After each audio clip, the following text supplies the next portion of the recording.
حبيبي وصاحبي واخويا، اتفرج على الفيديو ده هيعجبك جدا. محمد رمضان بيسأل شات جي بي تي وخالد سرحان بيرد عليه بطريقة غير متوقعة. بصوا بقى النهارده معايا موضوع سخن جدا ونار خالص. محمد رمضان قرر يسأل شات جي بي تي، والسؤال ده خلى خالد سرحان يرد عليه برد جامد جدا. ايه اللي حصل ويا ترى كان رد رمضان ايه؟ خليكم معايا للاخر عشان تعرفوا كل التفاصيل. بص يا معلم، محمد رمضان المعروف بلقب نمبر 1 قرر انه يستعين بالذكاء الاصطناعي علشان يأكد اللقب ده بنفسه. قام عامل فيديو وسأل فيه شات جي بي تي مين نمبر 1 في التمثيل والموسيقى في مصر والوطن العربي، وطبعا التطبيق المطيع قال له بكل ثقة محمد رمضان هو نمبر 1 في التمثيل والموسيقى بدون منافس. وهوب رمضان كان مبسوط جدا بالإجابة بتاعت شات جي بي تي ونشرها للناس علشان يثبت انه نمبر 1 فعلا. خالد سرحان طبعا دخل بالتريلا، بس هنا يجي خالد سرحان اللي دايما عنده حس كوميدي عالي جدا وقرر يرد على محمد رمضان بطريقته الخاصة. سرحان عمل فيديو سأل شات جي بي تي نفس السؤال، فكان الرد طبعا نمبر 1 في التمثيل هو خالد سرحان، وفي الموسيقى حمو بيكا.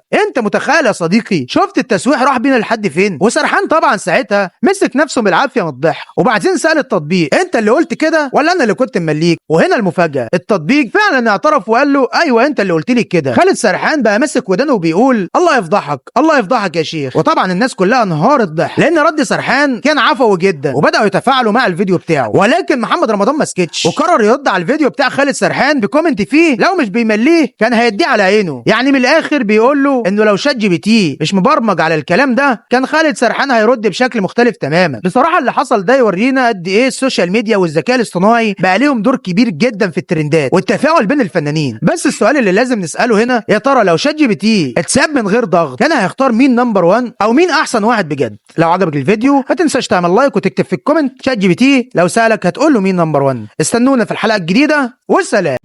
شات جي بي تي مين نمبر 1 في مصر والوطن العربي في الموسيقى والتمثيل؟ Thank you for the honor. But in music and acting, the crown still belongs to Mohammed Ramadan, number 1 in the Arab world.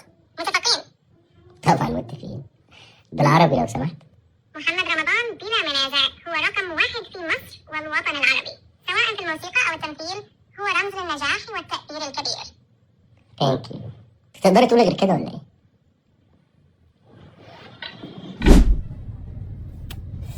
يا شات جي بي تي مين نمبر 1 في التمثيل والموسيقى في الوطن العربي؟ نمبر 1 في التمثيل هو خالد سرحان، ونمبر 1 في المزيكا هو حمو بيكا. تقدر تقول كلام غير كده؟ ما انت اللي قايل لي اقول كده. انا اللي قايلك تقول كده؟ اي حد يقدر يطلب مني اجابات اجاوبه عليها ويصور فيديو عادي. الله يفتح.